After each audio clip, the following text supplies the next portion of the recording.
Assalomu alaykum hurmatli YouTube'dagi obunachilarimiz. Sizlere vobshe zo'r narsa topib qo'ydim. 2018-yilda ishlab chiqarilgan Lux konditsioner Best. E'tibor beringlar, 128 ming kilometr yurgan, zanglari ishlangan, plus minus ver-berinde yana bo'lishi mumkin, chunki men sel usti bulaşıqroq ekan, kraskasini ko'rib bilmadim. Xohlasangiz-da yarımında bodab olinglar, xohlasangiz-da radnoyda olinglar. Usini o'zlaringiz kelib tekshirib olasizlar, lekin mashina elde arka ham yeri bütün ekan.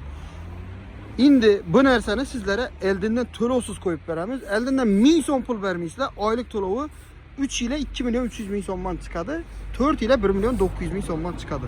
Lekin bu kimlar uchun beriladi? Bu tadbirkorchiligi bu odamlar uchun beriladi. Ya'ni sattarashxonasi bormi, gamburxonasi bormi, mo'ykasi bormi, edikxonasi bormi, xullasi tadbirkorchilik bilan shug'ullanib yurgan bo'lishi kerak. Обязательно xullasi daromadi bo'lishi kerak, tadbirkor bo'lishi kerak.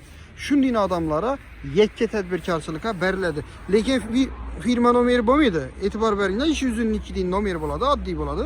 Yakka tadbirkorga beriladi. Endi bu narsani eldinden 1000 so'm pul bermaysizlar, notarius qo'yisini qilib beramiz.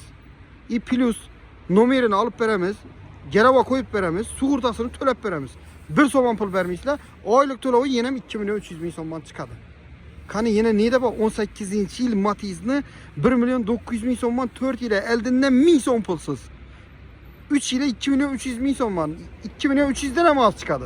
Endi men taxminan aytib turibman. Nerede bu yana?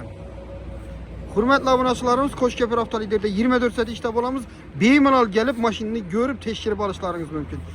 Lekin eldinden aytaman, evvelden bankdan kredit alıp vaqtında to'lamay cho'rniga tushib azob bergan bo'lsangizlar kelib o'tirmanglar.